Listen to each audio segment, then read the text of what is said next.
Hello everyone, তোমরা সবাই কেমন আছো? আশা করি তোমরা সবাই খুব ভালো আছো। তো দেখতে পাচ্ছ এখানে আমি কাঁচের চুড়ি কিনছি। তো বাঙালির নাকি একটা রিচুয়ালস আছে যে কাঁচের চুড়ি, শ্রাবণ মাসে কাঁচের চুড়ি আর মেহেন্দি সবাই বাড়িতে ঘরে ঘরে মেয়ে বউরা সবাই কাঁচের চুড়ি আর মেহেন্দি পরছে। আমার কয়েকটা বান্ধবী, কয়েকটা রিলেটিভ দেখলাম সবাই কাঁচের চুড়ি মেহেন্দি পরে হোয়াটসঅ্যাপ ফেসবুকে স্ট্যাটাস দিয়েছে।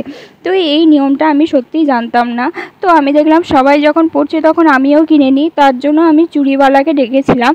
তো ওর কাছে আমি কাঁচের চুড়ি আর কত কিছু কয়েকটা আমার নিজের প্রয়োজনীয় জিনিস কিনেছি, সেটাও তোমাদের মধ্যে শেয়ার করলাম। এখানে কাঁচের চুড়ি, clip, nail polish, powder, remover আর একটা মাথার বেল্ট, এইগুলো আমি চুড়িওয়ালাটার কাছে কিনলাম। তো সবাই দেখছি শ্রাবণ মাসে শ্রাবণ মাস পড়তে পড়তে কাঁচের চুড়ি মেহেন্দি পরে সব স্ট্যাটাস দিচ্ছে, বাঙালির বলো, বিহারি বলো বা সমস্ত মেয়েরা। তো দেখো আমি দেখলাম আমি কেন বাদ থাকি, তাই জন্য আমিও কিনে নিলাম। তো চলো দেখো আমি কাঁচের চুড়ি আর মেহেন্দি নিয়ে চলে এসেছি, এবার আমি এগুলো পরবো। তো জানি না এগুলো কেন সবাই পড়ছে, এই রিচুয়ালসটা আমার একদমই অজানাই ছিল। তো আমি আজকেই ফার্স্ট জানলাম। তো যখন জানলাম তখন আমি পরেই নিই। তো দেখো এখানে 18টা মতো কাঁচের চুড়ি আছে, সবগুলো তো আর পরা সম্ভব নয়, তাই জন্য 5টা মতো আমি পরবো। তো সেই চুড়িটা ফার্স্ট আমি মেহেন্দিটা পরার আগে কাঁচের চুড়িটা আমি পরে নিলাম। এবার কাঁচের চুড়ি এখানে আমি দুটো দুটো করে পরছি, আর এখানে মোট 18টা মতো কাঁচের চুড়ি আছে। এবার সবগুলো তো আর পরাটা সম্ভব হবে না, তাই জন্য আমি 5টা মতো কাঁচের চুড়ি এখানে পরে নেব। তো দেখো ফার্স্টে দুটো পরে নিয়েছি, তারপরে আমি আবারও দুটো পরতে চলেছি। ভয়ে ভয়ে পরছি, কারণ কাঁচের চুড়ি তো যদি ভেঙে যায়, যদি হাতে ঢুকে যায়। তো ফাইনালি আমার কাঁচের চুড়ি 5টা মতো পরা হয়ে গেল, দেখতে পাচ্ছ। আর এরপরে আমি হাতে মেহেন্দি আঁকবো। তো মেহেন্দি ফার্স্টে আমি কাঁচের চুড়িগুলোকে একটু গোছ করে রেখে দিলাম। এবারে আমি মেহেন্দি আঁকবো। তো মেহেন্দি আমি খুব একটা নকশা করতে পারি না, গোল গোল করে যেমনভাবে পারি সেরকমভাবেই পরলাম, কারণ এটা তো জাস্ট নিয়ম, এখানে স্টাইল কিছু নাই। তো দেখো এখানে আমি প্রথমে একটুখানি মাঝখানে গোল করে দিয়ে দিলাম, দিয়ে এবারে আমি গোল গোল গোল গোল করে দিয়ে আমি মেহেন্দিটা হাতে পরে নেব। তো তোমরা কি জানো যে শ্রাবণ মাসে কাঁচের চুড়ি বাঙালি বলো, বিহারি বলো, যে মেয়েরা শ্রাবণ মাসে কাঁচের চুড়ি পরে? আমি সত্যি এটা জানতাম না, তাই জন্য আমি একটু ফার্স্টে অবাকই হয়েছিলাম। তো সবাই যখন পরছে তখন আমি আর কি করি, আমিও আর লোভ সামলাতে পারলাম না, আমিও সেই চুড়িওয়ালাকে ডেকে কাঁচের চুড়ি মেহেন্দি সব কিনে ফেললাম। কিনে ফেলার পরে আমি সকাল থেকে আমি মেহেন্দি আর কাঁচের চুড়ি পরতে শুরু করে দিলাম।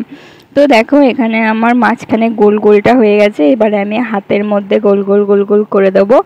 তো এই দেখো এটা আমি তোমার যেহেতু এটা সোমবারে পড়ি না, এই ব্লগটা হচ্ছে আমার এডিটিং করা হচ্ছে রবিবারে, আগামীকাল আমি ব্লগটা এডিট করে রেখেছিলাম, কারণ যেহেতু এটা আমি সন্ধ্যের সময় রাত্রে করেছিলাম। তো দেখতেই পাচ্ছ লাইটের আলোটা কেমনভাবে আসছে।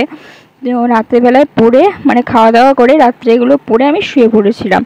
তো সকালবেলা উঠে আমি হাতটা ধুয়ে তখন দেখলাম যে কতটা মেহেন্দির রঙটা গাঢ় হয়েছে না হয়েছে। তো এখানে আমার মেহেন্দি প্রায় পরা কমপ্লিট হয়ে গেছে, দেখতেই পাচ্ছ। এখানে হাতটাকে নিয়ে একটু ঢং করছি, একটু ঠাকুরের মতো এমনি এমনি এমনি করে ঢং করছি। তো দেখো কত সুন্দর লাগছে, কত সুন্দর নয়, মোটামুটি লাগছে আর কি। তো দেখো ফাইনালি আমার কাঁচের চুড়ি আর মেহেন্দি পরা কমপ্লিট হয়ে গেছে।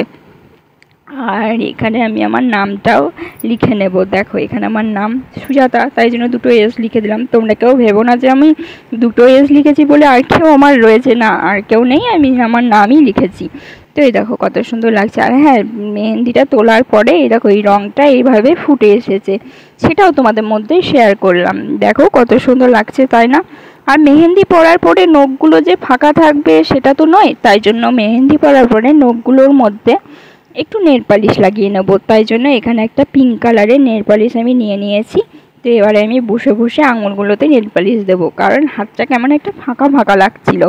তো একটু একটু একটু করে নেল পালিশগুলো করতে থাকছি। আর হ্যাঁ, আমার ব্লগটা যদি তোমাদের ভালো লাগে অবশ্যই লাইক, কমেন্ট আর সাবস্ক্রাইব করতে ভুলো না। যারা যারা আমার সাবস্ক্রাইব করেছো তাদেরকে অসংখ্য ধন্যবাদ। আর হ্যাঁ, সবাই খুব ভালো থেকো, সবাই শ্রাবণ মাস খুব ভালো কাটুক এই প্রার্থনাই করি। বাবা ভোলানাথ সবাই খুব ভালো রাখুক।